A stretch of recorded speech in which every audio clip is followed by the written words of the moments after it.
یہ مفلوج خود چل کے نہیں آیا، یہ بتایا گیا ہے کہ یہ چار پائی پر لیٹا ہوا تھا۔ اور کون اس کو لے کے آتا ہے؟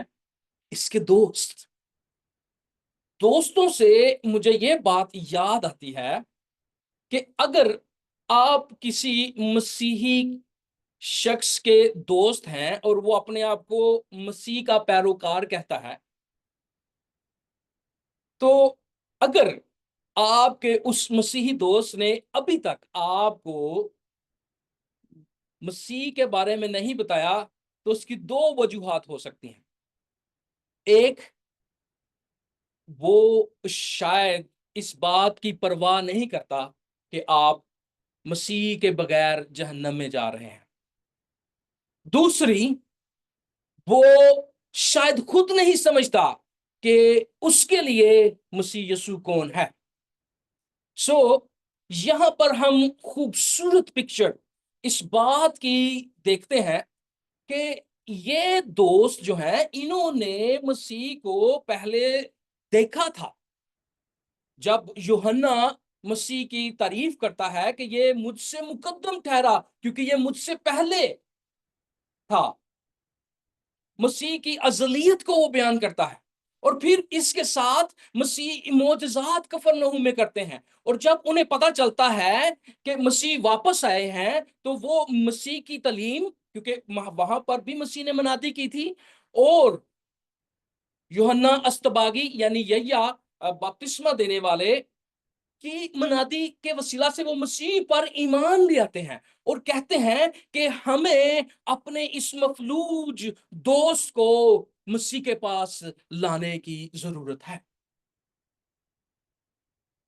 یہ ان کا ایمان بن جاتا ہے، اور جب مسیح کفرنہوم میں آتے ہیں تو فوراً اس کو مسیح کے پاس لاتے ہیں۔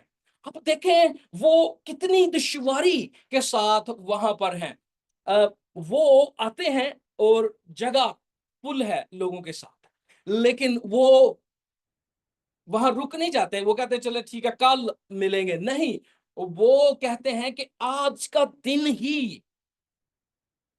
یہی وقت، یہی گھڑی ہمارے لیے ہے کہ ہم اپنے دوست کو مسیح کے پاس لائیں۔ کل ان کے لیے نہیں تھی، وہ کل کا انتظار نہیں کر سکتے تھے۔ آپ مجھے بتائیں، آپ کے کتنے دوست ہیں جو روحانی طور پر وہ بیماری کا شکار ہے، وہ ابدی موت کا شکار ہے، اور آپ ایسے مسیحی ہیں کہ آپ کو معلوم ہے کہ ابدی زندگی، ہمیشہ کی زندگی مسیح سے ملتی ہے، لیکن آپ اپنے دوستوں کو مسیح کے پاس نہیں لاتے۔ اس کے بارے میں مسیح نے یوحنا کی انجیل اس کے 5ویں باب میں بڑے واضح انداز میں فرمایا ہے۔ کاش، جب میں اس آیت کے بارے میں سوچ رہا تھا تو میں کہہ رہا تھا کاش یہ بات مسیح ہمیں نہ کہیں۔ مسیح نے یہودی عالموں کو کہا یہ بات، کیا لکھا ہے؟ یوحنا 5 باب اس کی 39 سے 40 آیت میں لکھا ہے، تم کتاب مقدس میں ڈھونڈتے ہو کیونکہ سمجھتے ہو کہ اس میں ہمیشہ کی زندگی تمہیں ملتی ہے۔ غور کیجئے، مسیح کیا کہہ رہے ہیں کہ تم کتاب مقدس میں ڈھونڈتے ہو کیونکہ سمجھتے ہو کہ اس میں ہمیشہ کی زندگی تمہیں ملتی ہے، اور یہ وہ ہے جو میری گواہی دیتی ہے۔ کیا کرتی ہے کتاب مقدس؟ مسیح کہہ رہے ہیں میری گواہی دیتی ہے۔ آگے کیا ہے؟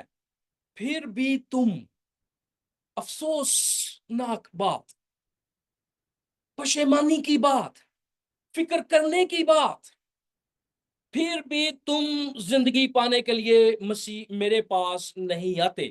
یہ مسیح اس وقت کے عالموں کو یہ پیغام دے رہے ہیں کہ پھر بھی تم میرے پاس زندگی پانے کے لیے نہیں آتے۔ اور آج وہ ہم کو کہہ رہے ہیں جو مسیح پر ایمان نہیں لاتے۔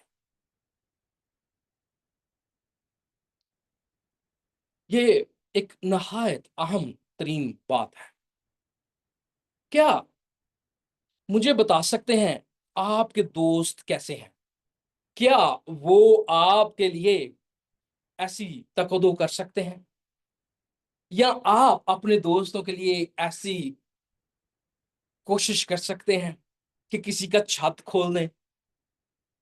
یقیناً ان دوستوں نے پرواہ نہیں کی کہ وہ کیا کرنے جا رہے ہیں، بلکہ انہوں نے اس بات کی پرواہ کی کہ ان کا دوست مر رہا ہے۔ یہودی کلچر میں اور ان کے ادیان میں اس بات کی تصدیق کی جاتی تھی کہ جب بھی کوئی بیماری میں مبتلا ہوتا اس طرح کی، تو اس کو کہا جاتا کہ یہ اپنے گناہوں کی وجہ سے اس حالت میں ہے۔ اس کا مطلب کیا ہے؟ اس بندے کے اوپر دوہری مصیبت تھی۔ پہلی، وہ بیمار ہے، کچھ نہیں کر سکتا، لیکن اس کو اب تانے بھی سننے پڑتے ہیں کہ وہ گناہ گار ہے۔ بالکل، یہ بات جب مسیح کے سامنے آتی ہے تو مسیح یسوع اس کو بڑے واضح انداز سے، بڑے کھلے انداز سے پیش کرتے ہیں۔ یہ بالکل ایسی ہی حالت ہے جب آپ کسی ڈاکٹر کے پاس جائیں تو آپ صرف اپنے ریگولر معائنہ کے لیے آپ ڈاکٹر کے پاس جاتے ہیں، لیکن ڈاکٹر آپ کو بتا دیتا ہے کہ جناب آپ کے اندر کینسر ہے۔ پانچویں آیت بڑے واضح طور پر ہمیں بتاتی ہے کہ اس شخص کو مفلوج سمجھ کر لایا گیا تھا کہ اس کا فالج جاتا رہے۔ لیکن یہاں پر غور طلب بات، مسیح پہلے کیا دیکھتے ہیں؟ ان کا ایمان۔ اور یہاں پر جب لکھا ہے کہ ان کا ایمان، تو یہاں پر مفلوج کے ایمان کی بات نہیں، بلکہ ان پانچوں کی بات ہے جو چار دوست اپنے دوست کو بتاتے رہے ہیں مسیح کے بارے میں۔ اپنے دوست کو اس کے انہوں نے کان بھر دیے تھے کہ مسیح کی قدرت دیکھو، مسیح کا کلام جب تم سنو گے تو تم حیران ہو جاؤ گے، کیونکہ جب ہم نے عبادت خانہ میں کلام سنا تھا تو ہم حیران ہو گئے تھے۔ اور جب وہاں پر ایک بدرو گرفتہ شخص آیا تو اس نے مسیح کو کچھ نہ کہا، بلکہ اس نے کہا کہ تو خدا کا قدوس ہے، اور اس کے ساتھ ساتھ اس نے کہا کہ کیا تو مجھے ہلاک کرنے آیا ہے؟ اور فی الفور مسیح نے اس سے کہا کہ تو اس میں سے چلی جا، اور وہ چلی گئی۔ تو اس اختیار کو انہوں نے بار بار بار بار بار بار اپنے دوست کو بتایا ہوگا کہ کس قدر مسیح زبردست ہے۔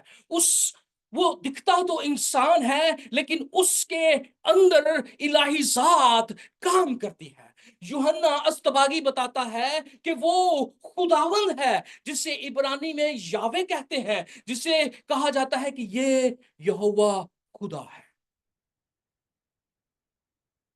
کیا آپ اپنے دوستوں کے ساتھ اس طرح کی باتیں مسیح کے بارے میں کرتے ہیں؟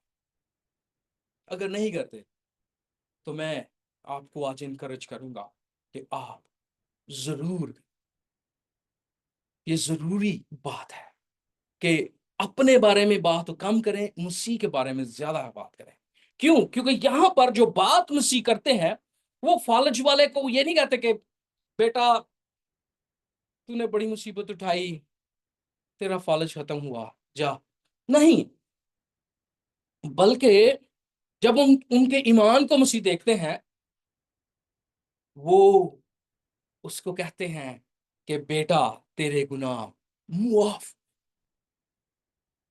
مسیح کو ان کو دیکھتے ہی معلوم ہو گیا تھا کہ یہ وہ لوگ ہیں جنہوں نے پہلے ہی سے مجھے قبول کر لیا ہے، ان کے اندر وہ ایمان آ چکا ہے جو مسیح دیکھنا چاہتے تھے۔ اور مسیح نے کہا کہ تیرے گناہ معاف ہو۔ میں نے ڈاکٹر کی مثال دی کہ ہم دکھتے تو بڑے خوبصورت ہیں، لیکن جب ہم اس کے ڈاکٹر کے پاس جاتے ہیں تو وہ شاید ہمیں بتائے کہ بھائی آپ کے اندر کینسر ہے۔ تو مسیح وہ ڈاکٹر ہے جو ظاہری باتوں پر نہیں، بلکہ وہ جڑ کی باتوں پر، وہ ہمارے اندر کی اور ہماری اہم ترین ضرورت کو جانتا ہے۔ شاید آپ خدا کے پاس اپنی آج کی ضرورت، ہاتھ پہ چوٹ لگی اس کی ضرورت، کوئی مسئلہ ہو گیا اس کی ضرورت لے کے آتے ہیں، لیکن شاید آپ کو مسیح ہر وقت وہ ضروریات فراہم نہیں کرتا، وہ آپ کو نہیں ملتی، لیکن کچھ اور خدا آپ کو دیتا ہے، کچھ اور وہ دینا چاہتا ہے، اور وہ یہ ہے ہمیشہ کی زندگی، وہ یہ ہے کہ ہمارے گناہوں کا کفارہ، ہمیں گناہوں سے معافی، وہ یہ دینا چاہتا ہے۔ لیکن افسوس کی بات، افسوس کی بات کہ ہم مسیح کے پاس اپنی ضرورتیں لے کے آتے ہیں۔ مزے کی بات یہ ہے کہ ہمیں ان لوگوں کی مانند ہونا چاہیے جو مفلوج سے پہلے وہاں پر موجود ہیں اور وہ خدا کا کلام سننا چاہتے ہیں، وہ مسیح کی باتوں کو سننا چاہتے ہیں، وہ اس کی حضوری میں ٹھہرنا چاہتے ہیں۔ میں دعا کرتا ہوں کہ خداوند ہم سب کو ایسی محبت بخشے۔ جب ہم یہ دیکھتے ہیں تو مسیح کہتے ہیں کہ اے بیٹا تیرے گناہ معاف ہوئے، تو اس سے ہم کیا سیکھتے ہیں؟ اس سے ہمیں کیا سیکھنے کو ملتا ہے؟ تو یوحنا استباغی بڑے خوبصورت انداز سے فرماتا ہے کہ مسیح وہ ہے جو ہمارے گناہوں کو اٹھا لے جاتا ہے، اور وہ پھر آگے لکھتا ہے کہ وہ مجھ سے مقدم ٹھہرا کیونکہ وہ مجھ سے پہلے تھا، کیونکہ مسیح اسی لیے مقرر کیا گیا۔ نبیوں نے مسیح کے بارے میں سینکڑوں پیشین گوئیاں کی، اور ان کا مقصد کیا تھا؟ وہ یہ تھا کہ وہ ہمیں گناہوں سے چھڑائے، وہ برا ہے جو ہمارے گناہ اٹھا لیا جاتا۔ آگے جب ہم چل کر دیکھتے ہیں تو یہ بات جب وہ کرتا ہے تو وہ کیوں، یسایہ نبی وہ کرتا ہے یہ بات، وہ یوحنا استباغی کیوں یہ بات کرتا ہے؟ وہ دراصل یسایہ نبی کے 53 باب کی وہ تصدیق کر رہا ہے، جہاں پر لکھا ہے تو بھی اس نے ہماری مشقتیں اٹھا لی اور ہمارے غموں کو برداشت کیا، ہم نے اسے خدا کا مارا کوٹا اور ستایا ہوا سمجھا۔ مسیح یسوع کو مرکز کی انجیل میں اگر آپ نے سمجھنا ہے تو آپ کو یسایہ 53 باب کو رٹ لینا چاہیے۔ آپ کو پیشن گوئیاں جن کے بارے میں وہ ہمیں بار بار بتاتا ہے، اس کی طرف ہمیں ان کو غور سے دیکھنا چاہیے۔ اگر آپ ان کو نہیں دیکھیں گے آپ مسیح کو نہیں سمجھ سکیں گے، کیونکہ انجیل مقدس لکھنے کا مقصد جو ہے وہ یہ ہے کہ وہ نبیوں کی پیشین گوئیاں، وہ نبوتیں، وہ پیغام جو نبیوں نے دیے وہ انجیل مقدس میں پورے ہو رہے ہیں، یہ مقصد ہے۔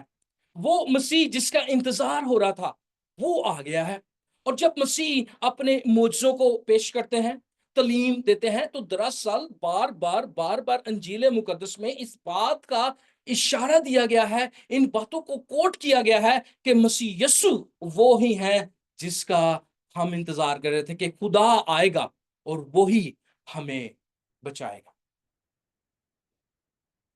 آگے جب ہم چلتے ہیں تو یہاں پر میں نے کچھ لکھا، وہ یوں ہے، اس کا ایک ہی معنی ہے جب مسیح کہتے ہیں کہ بیٹا تیرے گناہ معاف ہے۔ جہاں کہیں یسوع مسیح گئے انہوں نے گناہ کی لعنت کو برکت میں بدل ڈالا، جہاں بیماری اور مرض تھا اس کو صحت مندی اور تندرستی میں بدل ڈالا۔ یسوع مسیح انسانوں کے درمیان چلتی پھرتی جنت تھا۔ اس جنت کی بشارت وہ اپنی تعلیم اور اپنے معجزات کے وسیلہ سے ظاہر کرتا ہے۔ یہ بات ان پر ثابت کرتا ہے کہ وہی یسوع مسیح ہے جس نے فرمایا کہ راہ، حق اور زندگی میں ہوں، کوئی میرے وسیلے کے بغیر باپ کے پاس نہیں آتا۔ جب مسیح سے کہتے ہیں کہ تیرے گناہ معاف ہوئے، تو دراصل وہ یہ اس بات کا ولولہ انگیز انداز سے وہ اقرار کرتے ہیں۔ جب ہم آگے چلتے ہیں اور دیکھتے ہیں کہ یہاں پر آگے ہمیں کیا نظر آتا ہے، تو آیات 10 اور 6 میں ہمیں بڑی خوبصورت باتیں نظر آتی ہیں، لیکن ہمیں اعتراض بھی نظر آتا ہے۔ اب سب سے اہم ترین ضرورت اس بندے کی کیا تھی کہ وہ فالج سے شفا پائے یا اس کے گناہ معاف ہوں؟ تو اس کی تفسیر مسیح نے متی کی انجیل اس کے 18ویں باب اور اس کی 8ویں اور 9ویں آیت میں کر دی ہوئی تھی۔ وہ کیا تھی؟ بس اگر تیرا ہاتھ یا تیرا پاؤں تجھے ٹھوکر کھلائے تو اسے کاٹ کر اپنے پاس سے پھینک دے۔ ٹنڈا یا لنگڑا ہو کر زندگی میں داخل ہونا تیرے لیے اس سے بہتر ہے کہ 2 ہاتھ یا 2 پاؤں رکھتا ہوا تو ہمیشہ کی آگ میں ڈالا جائے۔ اور اگر تیری آنکھ تجھے ٹھوکر کھلائے تو اسے نکال کر اپنے پاس سے پھینک دے۔ کانا ہو کر زندگی میں داخل ہونا تیرے لیے اس سے بہتر ہے کہ 2 آنکھیں رکھتا ہو تو آتش جہنم میں ڈالا جائے۔ مقصد یہ ہے کہ اس کی اہم ترین ضرورت کیا ہے کہ وہ جہنم کی آگ میں نہ پڑے بلکہ وہ جنت میں جائے۔ اگر وہ لنگڑا ہو اور گناہ سے پاک ہو تو کیا یہ لنگڑا پن اس کو جنت میں جانے سے روک سکتا ہے؟ نہیں۔ کون سی بات اس کو جنت میں جانے سے روک سکتی ہے؟ گناہ۔ حضرت آدم کو کتنی بار خدا کی نافرمانی کرنی پڑی کہ اسے جنت میں سے نکلنا پڑا؟ صرف ایک نافرمانی، ایک نافرمانی۔ اگلے ہفتے ہم اس کے بارے میں سیکھیں گے کہ مسیح کہتے ہیں کہ میں گناہ گاروں کو بلانے آیا ہوں، نہ کہ راست بازوں کے لیے میں آیا ہوں۔ جب وہ کہتے ہیں کہ جب انہوں نے سنا تو مذہبی رہنما وہ سمجھتے ہیں کہ یہ گناہ کی بات جب ہو رہی ہے تو یہ کوئی عام بات نہیں، ان کے لیے یہ بات بڑی اہم ترین بات ہے، اور وہ کہتے ہیں کفر بکتا ہے۔ ان کو معلوم تھا کہ گناہ صرف خدا ہی معاف کر سکتا ہے، اور اس میں واضح لکھا ہے، وہ کہتے ہیں کلام مقدس میں لکھا ہے کہ کفر بکتا ہے، خدا کے سوا گناہ کون معاف کر سکتا ہے۔ یہ یہودی ربیوں کی تعلیم تھی۔ اگر آپ دیکھنا چاہتے ہیں تو میرے ساتھ آپ زبور 103 اس کی 3 سے 5 آیات کو دیکھیں، وہاں پر واضح لکھا ہے کہ وہ یعنی یہوہ تیری ساری بدکاری کو بخشتا ہے، وہ تجھے تمام بیماریوں سے شفا دیتا ہے، وہ یعنی یہوہ تیری جان ہلاکت سے بچاتا ہے، وہ یعنی یہوہ تیرے سر پر شفقت و رحمت کا تاج رکھتا ہے، وہ یہوہ تجھے عمر بھر اچھی اچھی چیزوں سے آسودہ کرتا ہے، تو عقاب کی مانند اثر نو جوان ہوتا ہے۔ یہ تصویر بالکل یہاں پر پوری ہمیں نظر آ رہی ہے۔ وہ شخص بیماری میں مبتلا ہے اور اس کے اوپر یہ الزام ہے کہ وہ اپنے گناہ کی وجہ سے اس بیماری میں مبتلا ہے، اور یہاں پر پہلی لائن ہمیں بتاتی ہے کہ ساری بدکاری کو بخشتا ہے، وہ تجھے تمام بیماریوں سے شفا دیتا ہے۔ جب مسیح یسوع کے سامنے یہ چیلنج رکھا جاتا ہے کہ کون گناہ معاف کر سکتا ہے سوائے خدا کے، تو مسیح آگے کیا کہتے ہیں؟ کلام مقدس میں لکھا ہے کہ آسان کیا ہے مفلوج کو یہ کہنا کہ تیرے گناہ معاف ہوئے، یا اسے یہ کہنا کہ تو اپنی چارپائی اٹھا اور چل پھر؟ اور مسیح اسے کہتے ہیں کہ بیٹا اپنی چارپائی اٹھا اور چل پھر۔ اس سے پہلے کہ میں آپ کو یہ بات کی طرف ہم جائیں، میں آپ کو بتانا چاہتا ہوں کہ وہ دلوں میں یہ سوچ رہے تھے، اور یہاں پر جب مسیح ان کے دلوں کو جان جاتے ہیں تو ہمیں حضرت داؤد یہوہ خدا کی صفت بتاتے ہیں اپنے بیٹے سلیمان بادشاہ کو۔ وہ فرماتے ہیں اگر آپ پہلا تواریخ اس کا 28 باب اور اس کی 9ویں آیت کو پڑھیں تو وہاں پر واضح لکھا ہے اس بات کے بارے میں کہ یہوہ خدا کیسا ہے۔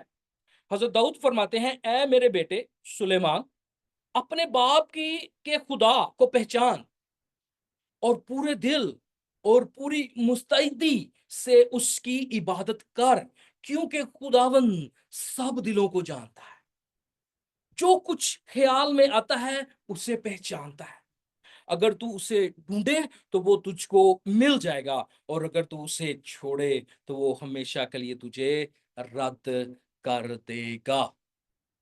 یہاں پر مسیح یسوع مکمل طور پر اس بات کا اظہار کرتے ہیں کہ تم اپنے دلوں میں ایسا کیوں سوچتے ہو۔ ہم یہاں پر کیا سیکھتے ہیں؟ دو اہم ترین باتیں، کہ خدا کے علاوہ ہماری کوئی بھی جو ہے وہ جان بخشی نہیں کروا سکتا، یعنی کہ خدا کے علاوہ ہماری اہم ترین ضرورت کو کوئی نہیں جانتا۔ خدا کے علاوہ کوئی بھی ہمارے دلوں کو نہیں جانتا۔ اور یہاں پر مسیح یسوع دونوں باتوں میں اپنے آپ کو ثابت کرتے ہیں کہ وہ یہوہ خدا ہے، جو تمام بدکاریوں کو، تمام بیماریوں کو دور کرتا ہے، اور وہ عقابوں کی مانند اثر نو پہ دیکھیں، وہ عقاب کی مانند وہ بندہ چارپائی پر لیٹا، آسمان وہ چھت جو ہے کھلی گئی، اس کو لٹکایا گیا نیچے تاکہ اس کو شفا ملے، اور جب مسیح اس کو شفا دیتے ہیں کیا کرتا ہے؟ وہ اپنا بستر اٹھاتا ہے اور چلتا ہے عقابوں کی مانند۔ اس کو نئی زندگی ملی، اس کو نئی تندرستی ملی، اس کے اندر ایک نئی طاقت آ گئی۔ اور یہاں پر مسیح یسوع یہوہ خدا کی ایک صفت کو ظاہر کرتے ہیں۔ پھر جب وہ دل کو جان جاتے ہیں تو وہ اس کو کہا جاتا ہے کہ وہ کہتے ہیں کہ تم اپنے دلوں میں ایسا کیوں سوچتے ہو۔ اور یہاں پر ہمیں حضرت داؤد کی وہ بات یاد آتی ہے کہ یہوہ خدا دلوں کو جانتا ہے، اور اگر تو اسے رد کرے تو وہ تجھے رد کر دے گا۔ اگر آپ کلام سننے کے وسیلہ سے ابھی آپ کے دلوں میں خداوند کی محبت پیدا ہو رہی ہے اور آپ اسے قبول کرنا چاہتے ہیں، تو براہ کرم بغیر کسی خوف کے آپ اسے قبول کر سکتے ہیں، کیونکہ کلام مقدس میں لکھا ہے، مسیح فرماتا ہے کہ آپ کو اس سے ڈرنا چاہیے جو جو ہمیں ہلاک کر سکتا ہے اور ابدی موت دے سکتا ہے، ان سے نہیں جو ہمیں صرف ہلاک کر سکتے ہیں۔ اگر آپ اس بات کے لیے تیار ہو رہے ہیں کہ خداوند کو قبول کریں، تو مسیح یسوع آپ کے دلوں پر دستک دے رہے ہیں، آپ اس کے لیے دروازہ کھول سکتے ہیں۔ پھر اگلی آیات ہمیں آیت 10 سے 12 تک ہمیں معلوم ہوتا ہے کہ مسیح کیوں ایسا کرتے ہیں، کیا وجہ ہے کہ وہ یہ سارا کام کرتے ہیں، کیوں وہ سب کے سامنے اور دینی عالموں کے سامنے اس بات کو ظاہر کرتے ہیں، کیا مقصد تھا؟ تو یہاں پر لکھا ہے، لیکن اس لیے کہ تم جانو۔ کیا کرو بھائی جی؟ غور کریں، کیوں جانے، کون جانے؟ مسیح نے کہہ رہا ہے تم جانو۔ کن کو مخاطب ہے؟ وہ شرع کے عالموں کو مخاطب ہے۔ شرع کے عالم باخوبی واقف تھے کہ ابن آدم سے کیا مراد ہے۔ آپ شاید سوچیں کہ ابن آدم شاید کسی بندے کے بیٹے کا نام ہے، یا شاید کہیں کہ انسان کا بیٹا، اس کو ابن آدم کہا جا سکتا نہیں۔ یہاں پر مسیح کہتے ہیں کہ تم جانو۔ کیوں؟ کیونکہ وہ پہلے سے پڑھ چکے تھے دانیل کی کتاب کو۔ دانیل کی کتاب میں حضرت دانیل فرماتے ہیں کہ ان کو ابن آدم کی رویا ملی۔ ہم اس کو پڑھیں گے ابھی، لیکن ابھی میں ان آیات کو پڑھوں۔ لیکن اس لیے کہ تم جانو کہ ابن آدم کو زمین پر کیا ہے؟ گناہ معاف کرنے کا اختیار ہے۔ مجھے بتائیں، اگر آپ دنیا کے ادیان کو جانتے ہیں تو بتائیں کس شخص نے اس اختیار کے ساتھ کہا کہ تم جانو کہ ابن آدم کو زمین پر گناہ معاف کرنے کا اختیار ہے؟ براہ کرم ہمیں بتائیں، یہاں پر مسیح کہتے ہیں کہ اس کو یہ اختیار ہے، اور وہ اپنا اختیار کیسے ظاہر کرتے ہیں؟ وہ کہتے ہیں میں تجھ سے کہتا ہوں اٹھ، اپنی چارپائی اٹھا کر اپنے گھر چلا جا۔ یہاں سے ہمیں پکا ثابت ہو جاتا ہے کہ اس شخص کے گناہ معاف ہوئے کیونکہ وہ شفا پاتا ہے۔ مسیح نے پوچھا کہ آسان کیا ہے، گناہ کہنا گناہ معاف ہو گئے، یا چارپائی کو کہا کہ اس کو اٹھ اور اس کو اٹھا کر چلا جا؟ آسان کیا ہے؟ یہاں سے ثابت ہو جاتا ہے اگر وہ شخص اپنی چارپائی نہ اٹھاتا، اگر وہ ہل ہی نہ سکتا، تو وہاں پر آپ سمجھ سکتے ہیں کہ کتنے لطیفے بننے تھے، کتنی مذاق وہاں پر ہونی تھی، کتنی شرمندگی وہاں پر مسیح کو اٹھانی پڑنی تھی۔ لیکن کلام مقدس اس بات کی تصدیق کرتا ہے کہ مسیح نے جب کہا کہ تیرے گناہ معاف ہوئے، تو اس کی تصدیق یہ ہے کہ اس کو شفا ملی۔ اب وہ شخص جب وہ باہر جاتا ہے تو وہ یہ نہیں کہتا کہ اس کو شفا ملی، بلکہ وہ ان تانا دینے والوں کو کہتا ہے کہ میرے گناہ بھی معاف ہوئے اور مجھے شفا ملی، میرے گناہ معاف ہوئے، مجھے شفا ملی، میرے گناہ معاف ہوئے، مجھے شفا ملی۔ اگر آج آپ چاہتے ہیں کہ آپ کے گناہ معاف ہوں، آپ کو مسیح کے پاس آنے کی ضرورت ہے۔ یہ بڑی ضروری بات ہے۔ اب جب یسوع مسیح کہتے ہیں کہ میں ابن آدم ہوں، تو وہ یہاں پر یہ نہیں کہتے کہ میں خدا ابن خدا ہوں، بلکہ وہ ایک اور ٹائٹل کو استعمال کرتے ہیں، اور آگے چل کے میں آپ کو بتانے والا ہوں ان دونوں ٹائٹلز کو مسیح یسوع وہ سردار کاہن کے سامنے پیش کریں گے۔ سو چلیں ہم جلدی سے ان دونوں باتوں پر غور کرتے ہیں کہ جب مسیح کہتے ہیں کہ میں ابن آدم ہوں، تو ابن آدم کی اصطلاح بائبل انجیل پاک میں یسوع مسیح نے خود 80 بار استعمال کی، اور مرکز کی انجیل میں 14 بار اس کو استعمال کیا گیا۔ اور جب ہم اس کے اوپر غور کرتے ہیں کہ ابن آدم کی اصطلاح کہاں سے آئی، تو دانیل کی کتاب اس کی 7واں باب اور اس کی 13ویں اور 14ویں آیت آپ یہاں پر سامنے پڑھ سکتے ہیں، جہاں پر لکھا ہے میں نے رات کو رویا میں دیکھا، اور کیا دیکھتا ہوں کہ ایک شخص آدم ذات کی مانی آسمان کے بادلوں کے ساتھ آیا۔ ٹھیک ہے جی، یہ وہ شخص ہے، اور قدیم الیام تک پہنچا۔ اب قدیم الیام کی جو ہے وہ اپنی ایک تشریح ہے، لیکن اس کا مطلب ہے کہ خدا کے پاس پہنچا۔ وہ اس کے حضور وہ اسے اس کے حضور لائے، کس کے؟ خدا کے، اور سلطنت اور حشمت اور مملکت اس سے دی گئی، تاکہ سب لوگ اور امتیں اور اہل لغت کیا کریں؟ اس کی خدمت گزاری کریں۔ اس کی سلطنت ابدی سلطنت ہے جو جاتی نہ رہے گی، اور اس کی مملکت لازوال ہوگی۔ یہ وہ آدم ذات ہے، یہ وہ ابن آدم ہے جو اپنے آپ کو ان کے سامنے پیش کرتا ہے کہ تم جانو کہ ابن آدم میں ہوں، جو دانیل نبی کی معرفت فرمایا گیا تھا۔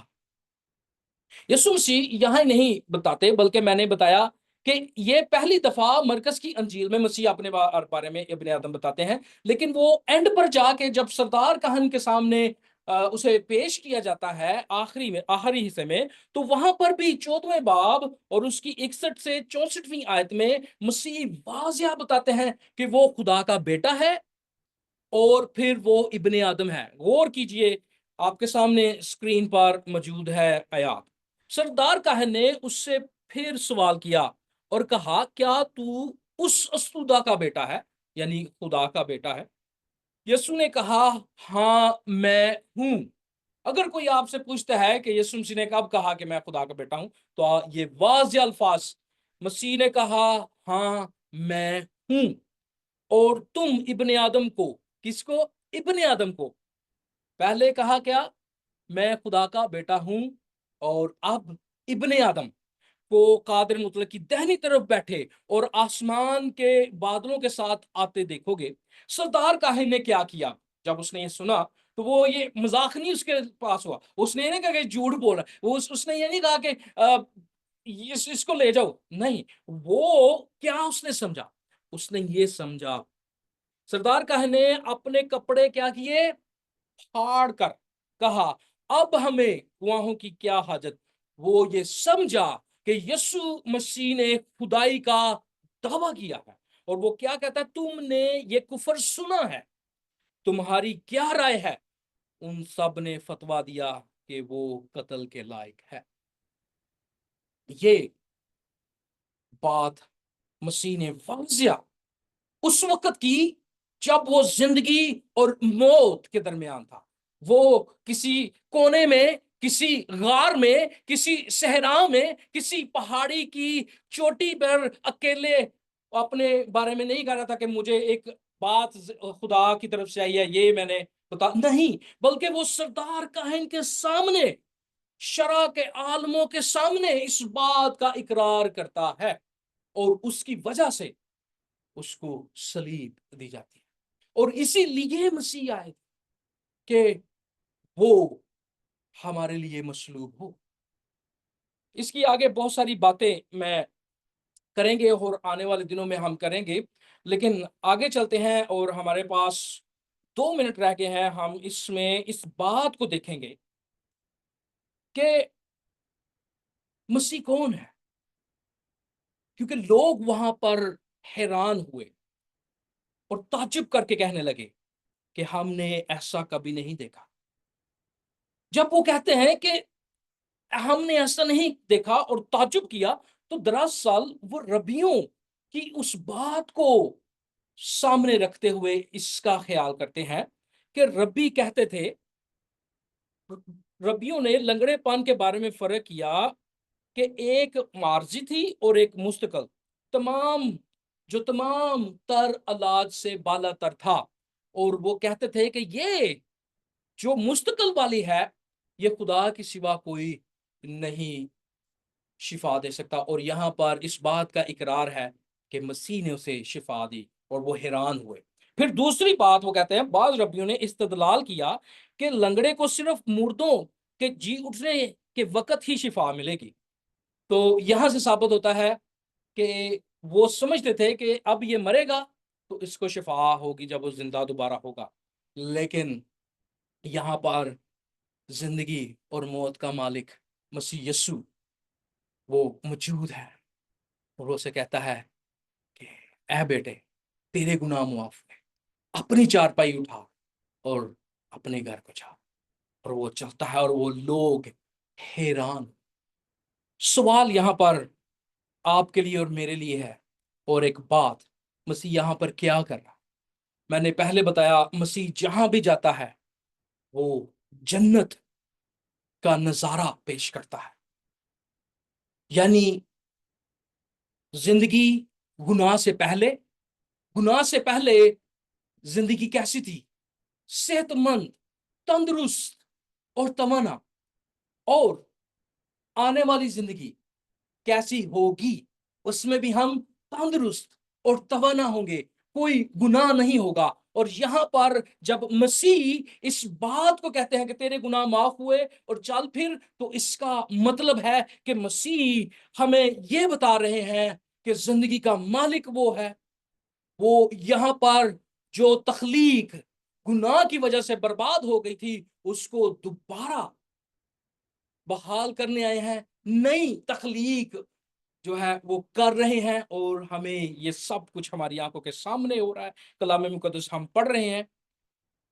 اگر کوئی کہے کہ میں اپنے نیک اعمال کی وجہ سے جنت میں جا سکتا ہوں، میں اپنے گناہ، مجھے مسیح کی ضرورت نہیں کہ وہ میرے گناہوں کو بخشے یا بخشوائے، یا اس کے کفارہ کی ضرورت نہیں، تو میں اپنے نیک اعمال سے جنت میں جا سکتا ہوں، تو اس بندے کے لیے یہ سوال بڑا آسان سوال اور بڑا عام فہم والا سوال ہے۔ اگر وہ شخص اپنے نیک اعمال سے